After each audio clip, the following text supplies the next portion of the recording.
let's call it a judgment, but let's call transfiguration a celebration. Yeah. Because you are celebrating that long-term partner, that person that is there with you through thick and thin, and you are just loving them up.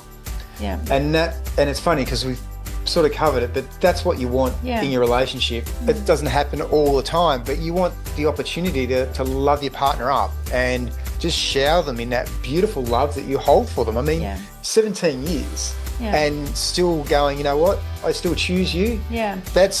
You're damn right I do.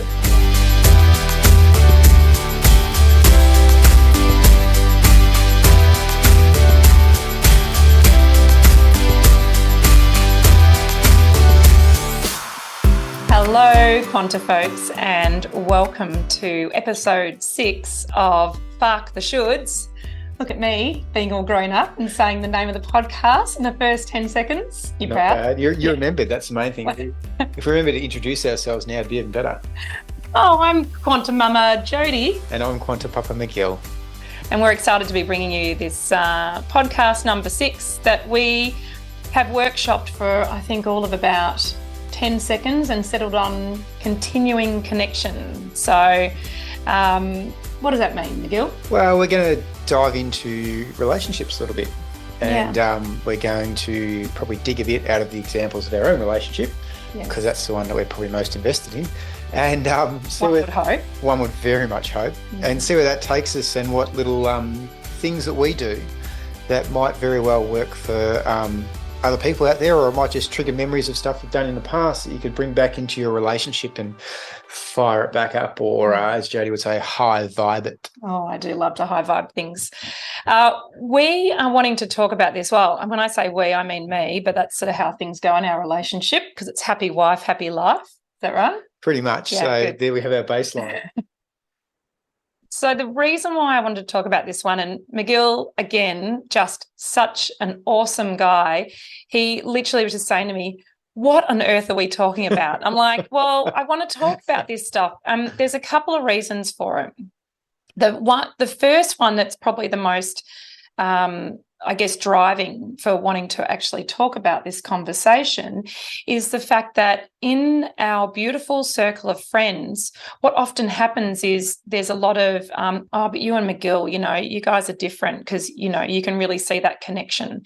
And I said to my beautiful sisters in circle the other day that one of the things that we need to be aware of is that if we put things like, say, our relationship on a pedestal, it creates an energy around it that makes it seem like it's something to try and attain, or that it's not possible in some of these relationships. And I guess what we're really talking about is relationships that have, probably become stale is it's a bit of a harsh way to describe it. It's not meant to be harsh, but there's a staleness that happens in marriages or relationships after a period of time. And we've just celebrated our 17th wedding anniversary. There's an argument for staleness when you have to look at each other and go, exactly how long we've been married for?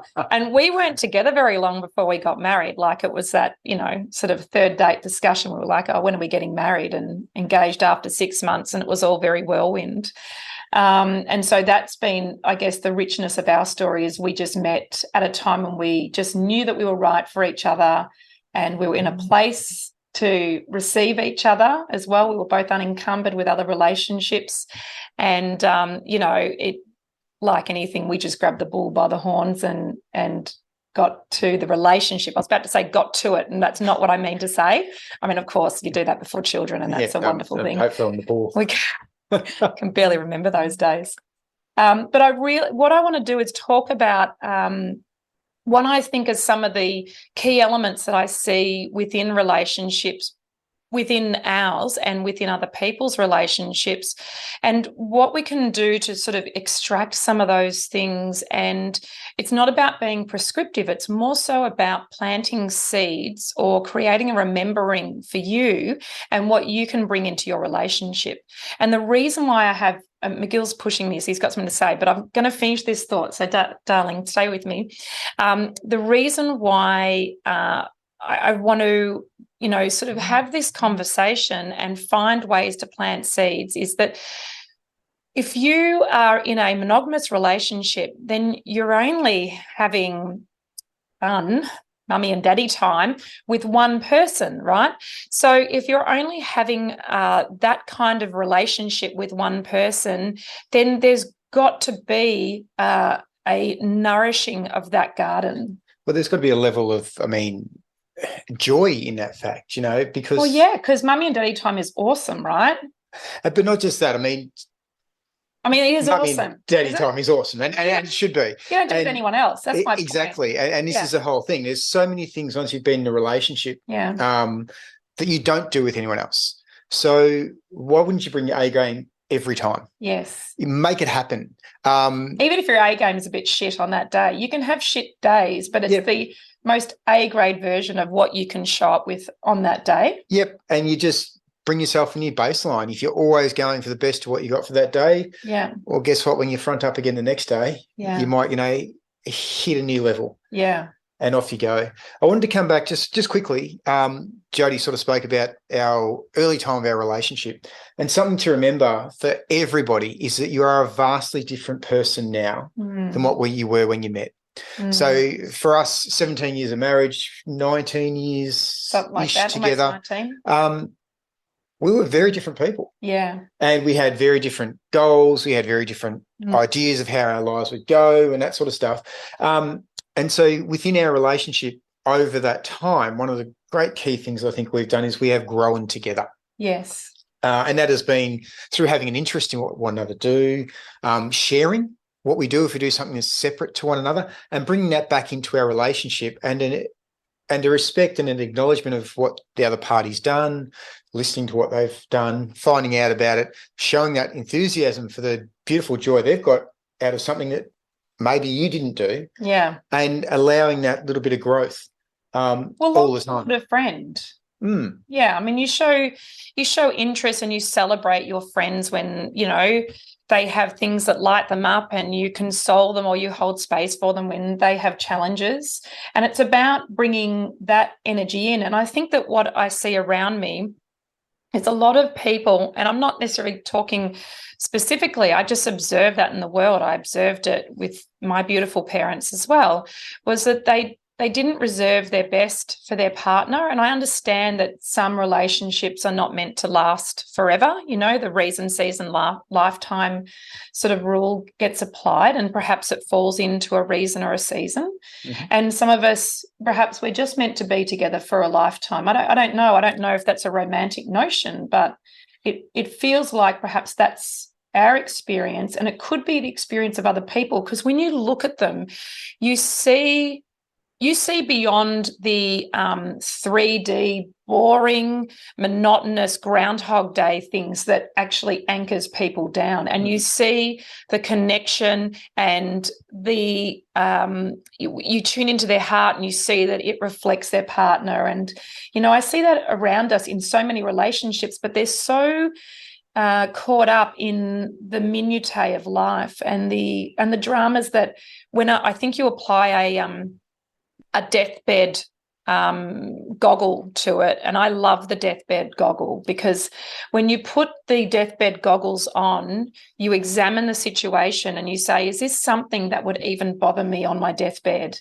And it's a fabulous litmus test that generally just, knocking the mic, it generally speaking will just rule out so many things that we just get caught up in. It puts stuff into perspective. Yeah. And it's just a way of, again, we come back to changing your perspective, which is probably a podcast in itself. Yes. But the lens through which you view the world and how you interpret that shapes your reality. Yeah. So if you're making a decision every day that, yes, this is my partner, this is the person I love, this is my life, where I want it going, and you show up with that and bring that, then, you're going to move forward, and you're going to have that growth, and you're going to have that connection on more levels than just, be it just sexual, or be it just intellectual, or, just getting out of that mundaneness of life. Circumstantial. Yeah, we've got kids. We can't do anything. We've got kids. Yeah, so that's right. But people around us reflect that fact that kids are not an anchor for a relationship. And in fact, society really supports the dissolution of relationships because of that. And again, that's not a criticism, it's an observation. And my God, we need to go easier on ourselves, because when you look around society and you see reflected around you the high rates of divorce, the high rates of what was I going to say? Like, what's the word for cheating? I was going to use the big word. Infidelity. Infidelity. Thank you very much. When you see that and you see even just the disconnection within relationships, and we often will mirror what's around us in the environment, especially when we're, not feeling particularly high vibe ourselves and not feeling robust in being the difference, the point of difference or the contrast in society. Like, what a fucking load that is. Apologies. I'm sure you don't have kids listening, because that would be silly. This is an explicit podcast. But what a fucking, mind fuck to actually be in a space of trying to maintain relationships and seeing around you everything. So go gently with yourself, because society does not celebrate long relationships. And sometimes there's this perversity around, it's trying to rule out minorities and all that kind of stuff. I mean, let's just talk about relationships and the longevity of relationships and making them really nourishing for both parties. And I think that's probably the key of what you want to talk about is the things that we do that help us to really hold on to that connection and really honor it and, enjoy the time that we have together. Because that's what it is. That's one of the biggest secrets to Jodi and I. We love hanging out together. Yeah. Okay. Now, we didn't know one another before we sort of met, got into a relationship, got married, got her knocked up 4 times. Just got to make sure you get these things right. Yes. You had a lot of practice. Well done. So we basically met off the bat as 2 vastly different people, and we have evolved and changed over the last 17 plus years. Yeah. And we've done little things along the way that have helped that. So like what? Oh, that's what I was going to ask you. I'm asking the question. You were laying down the thing for me to step up to Matt and Beth. I was throwing a pitch down there for you to hit it out of the park. That's just tremendous. Thank you. Perfect one I'll give you then. Yeah, so you asked the question. Just recently, for around time of my birthday, our anniversaries, Jodi amazingly organised a night away, completely unknown to me. I had no idea what was going on. Oh, I forgot that. Yeah. This is how generous she is. And basically I'd been out with one of the kids all morning. I got home, my work ute was empty of all the tools, and there was a swag in the back and some other bits and pieces, and it was like, what's going on here? And it was like, we're going away for the night. Yeah. And we did. Yeah. I do love those surprises. They're really fun. I mean, it takes some orchestration, but there's a real delight in planning that as well. I think one of the things we do that I see other people perhaps not doing in quite the same flourish and enthusiasm that we do, and this is the benefit, again, of having multiple kids and being well outnumbered, is that when you have 4, you really, you're never without your children. Like, you can offload 50% of your children and you've still got 2 kids. So those breaks don't come very often. And so when you get them, you hang on to them with white-knuckled grip. And so I think that's something that's become a priority for us, is we've created meaningful opportunities for us to have time together by ourselves. And one of the things we mentioned, obviously, one of the earlier podcasts, which if you haven't listened to, feel free to go back, but it was about when the kids are losing the plot, we generally will come back together and just say, I choose you. And it's really powerful. And I want to labor the point, but there's something within the word of choice that it's very present. It's very now.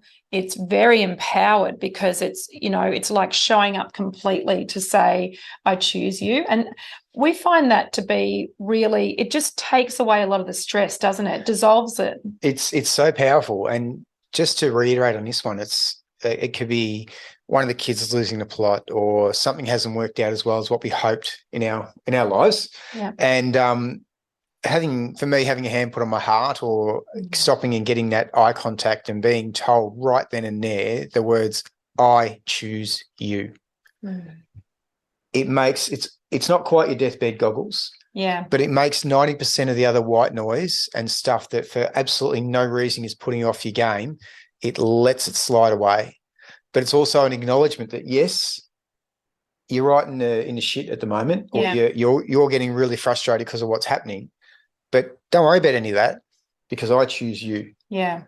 And that's a really good way to connect and diffuse is probably the wrong word, but bring back it melts it, doesn't it? It does. Melts away all that adversity and divisiveness and animosity and like all of those things that are just so carcinogenic to any relationship. I'm reminded of two things. Firstly, I think we may have mentioned this before, but there's a woman by the name of Amy McCready who I just think has done such wonderful contributions to society. She talks about positive parenting. And one of the things that is the baseline for her stuff with parenting children is around children having belonging and significance. And it has just landed so resolutely with me that, in fact, pretty much all divisiveness in relationships is anchored to a feeling or lack of feeling of belonging and significance within that relationship. I just think it's such an astute observation. And when we apply that to long-term relationships and we think about the way we sort of, butt heads over issues big and small, whether it was, I don't know, whether it's your turn to pick up the groceries or some other mind-numbing exercise that we do on a regular basis. In those moments, we really are not wanting to find, that issue with our partner. It's that I suspect, not feeling a belonging and significance within the relationship and not feeling an honouring. And it is absolutely fundamental. So then if we can remember belonging and significance in those moments and then put our curiosity glasses on. Our beautiful friend, Curious Kerry, talks about this stuff all the time. She goes, I'm curious.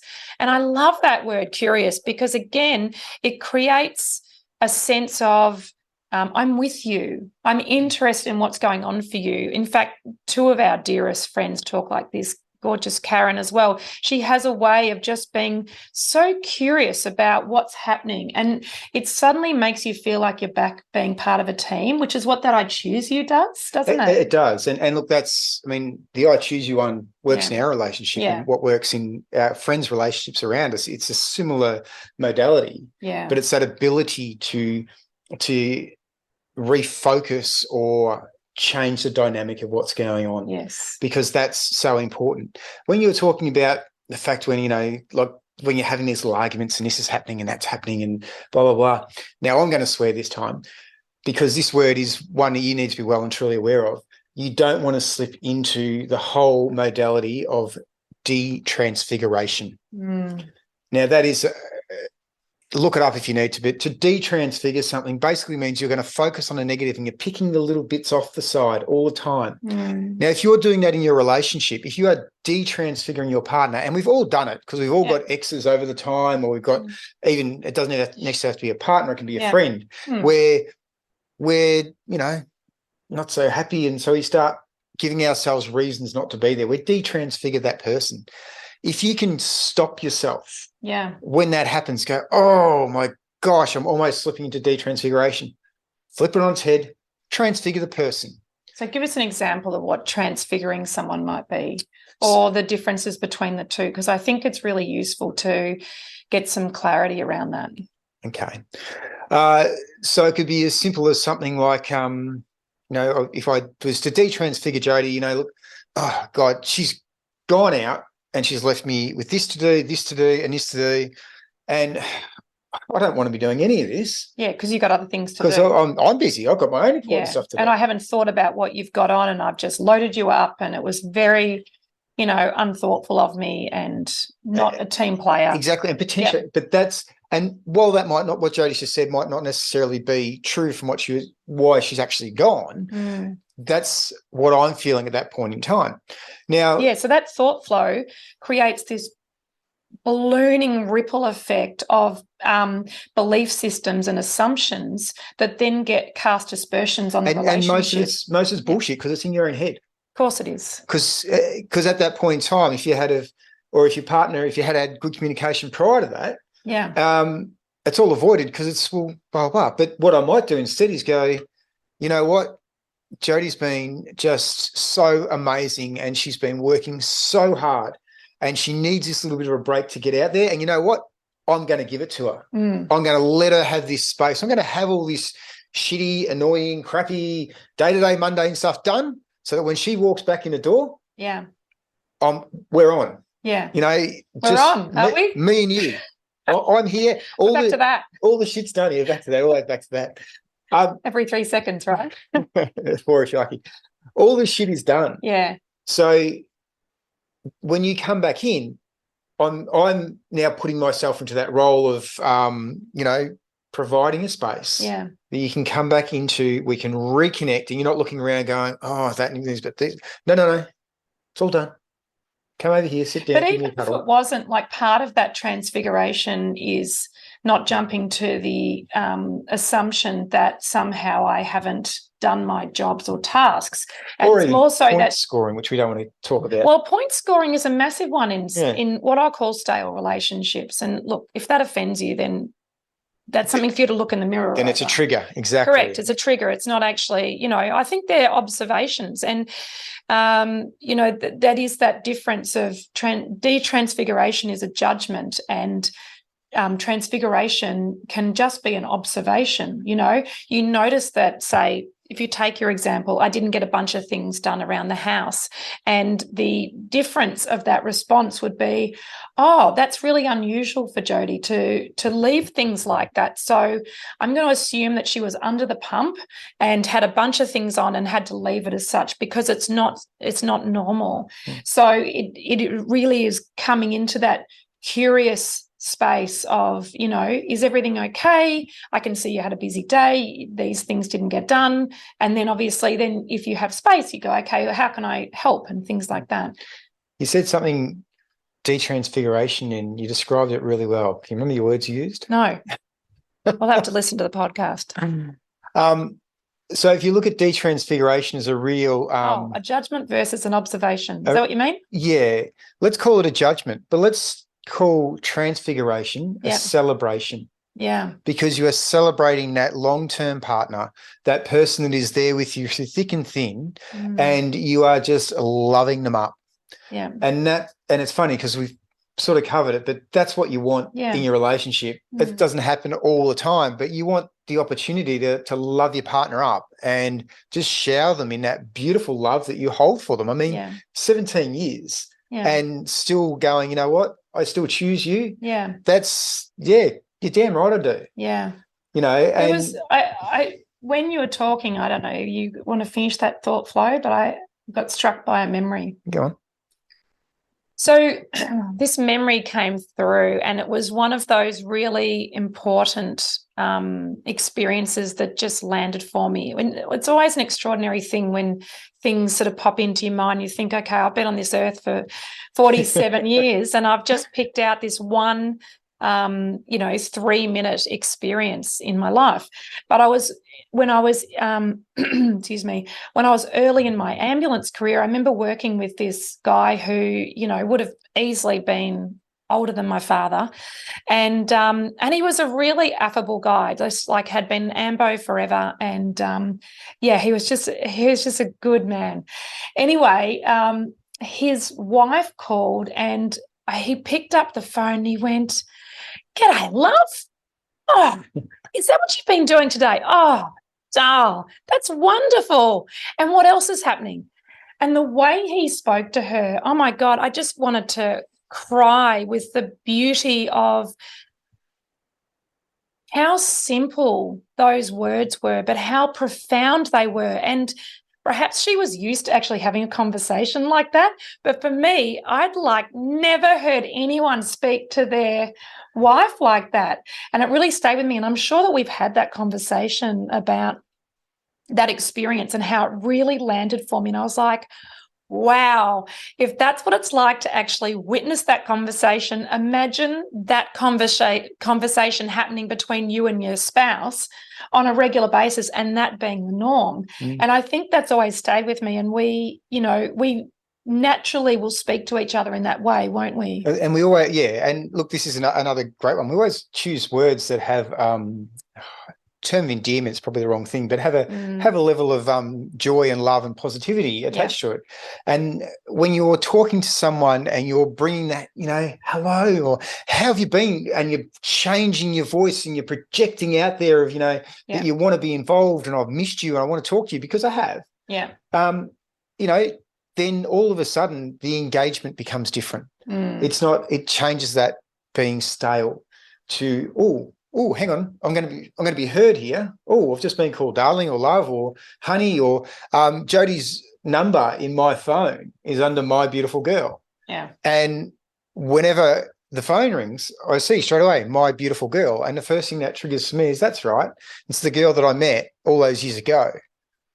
Now she's got a little bit more experience. Yes, but thank you. It's that girl that I met, and that's where I try to take myself back to when I talk to her. Yeah. I come from that place of just, yep, what else? Oh, just don't hang up the phone. I want to hear what you're going to say. Talk to me more. Oh, come on. Sometimes that's not true. I'm just telling you to pick up some milk. One of the things that I would really like to just touch on is the impact of Dr. Gary Chapman's work. Offering. I don't like work. I would say offering. He talks about the 5 love languages. And if you're not across them, do yourself a favor and have a look at the 5 love languages.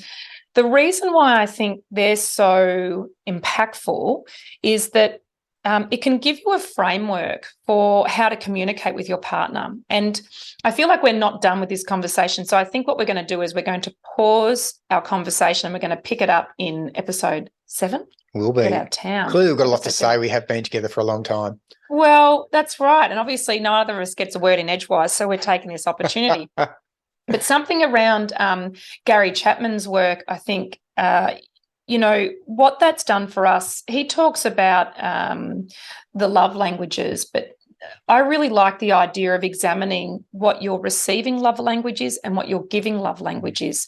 And the reason why I really became fixated on that is that we can just say we have a love language, but in fact, sometimes how we express our love is different to how we receive our love. And one of the things you've always been really clear on is that your receiving love language is touch, isn't it? It is. So we often will be holding hands or have a hand on each other, and it's how we stay connected emotionally through physical connection. I mean, I love that too. But there's been some changes over time, and I think sometimes your love language can actually change as well, and particularly if you're the main stay-at-home parent with kids, and oh my God, that can be a thankless, monotonous job, can't it? In the nicest way possible, but seriously, it's Groundhog Day sometimes. It is really. And you're in the trenches, and when your partner gets home, you want that connection. Yeah. You need that. In some cases, you need that reassurance and that reconnection into, that's right. That's why we chose to be this deep in. So it can be in those spaces when you're feeling a bit depleted, that in fact your love language in that receiving moment to essentially allow your cup to fill up is one's, words of affirmation or gifts of appreciation. Anyway, without recounting all of Gary's work, let's Yes. You know, that's your homework if you're interested. This is Go your and have a look at that. challenge. No, it's not your interested. Opportunity. This is an opportunity. Yeah. What a great way to connect with your partner. Yes. Go and have a read of Dr. Gary Chapman's work. So you can go to the website and do the quiz. Do the quiz. Yeah. Find out a little bit about yourself. Yes. Find out a shed load about your partner. Yes. And then see if you can incorporate that into the way you interact with one another. Yes. Because when you're handing over to your partner in their love language, yes, they're going to hear love. And when Yes. you're receiving back from your partner in your modality of love language, yes, then it's just on the list of things that one ought to know about their partner is effective communication streams. And I suspect that lots of relationships just have some staleness to them because the communication is just, it's like speaking a slightly different dialect. So it's almost like you're both speaking English and one's got a really strong Scottish accent. And so you're catching like every third word. But if you're missing 2/3 of the conversation, you might be missing intonation and meaning and the full message. Yeah. So it's about actually increasing that capacity of clear communication so that you can really bond. And that's definitely one of the big secrets. Yeah. Well, it's not even a secret. Let's be honest. Not. Yeah. Poor wording, McGill. Yeah. It's just one of the things that can really help with connection. Yes. So that's going to be your homework while we work on. Should you choose to? It's an No option. shoulds. Fuck the shoulds. Okay. That's your homework. That's your homework. Okay. All right. He's going hardcore. Let's pause and let's rejoin the conversation for episode 7 of, what are we going to call this one? Well, we're going to continue on with relationships. Continuing, what do we say? Continuing communication. Who knows? We'll have to watch the podcast. Oh my gosh. See you soon. Bye, folks.